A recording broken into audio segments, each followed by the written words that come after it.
Live પ્રસારણ ભગવત ભૂમિ સમાચાર દ્વારા હાલ લાઈવ પ્રસારણ કરવામાં આવી રહ્યું છે।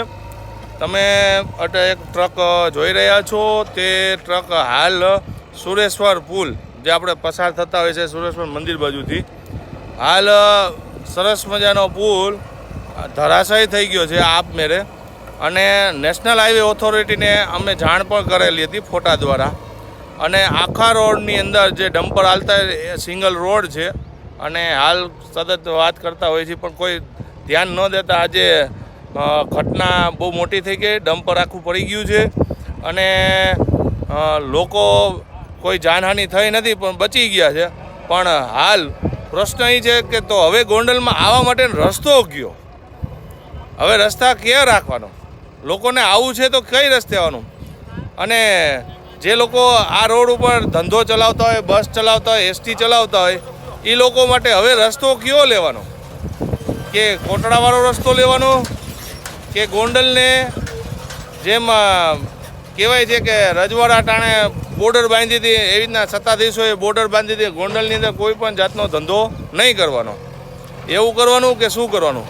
150 વર્ષની અંદર એક પણ નવા પુલ કે રસ્તા બન્યા નથી બાયપાસ જવા માટેના। હવે એક રસ્તો વધ્યો તો એ પણ આજે કોકનું મરણ થાય એવી હાલત પરિસ્થિતિ થઈ ગયેલી છે।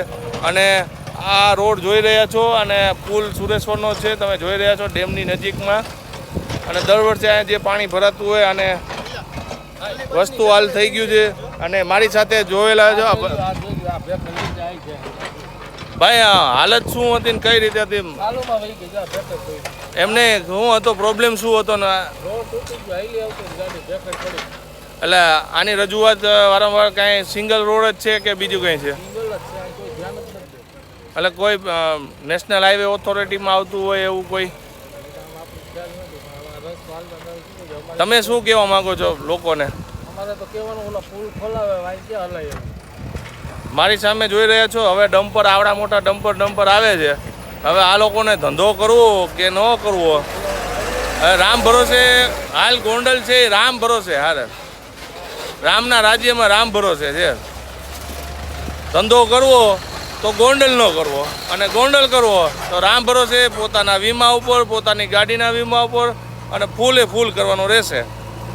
ભગવત ભૂમિ સમાચાર, ગોંડલ, પૃથ્વીરાજસિંહ જાડેજા, જય હિન્દ।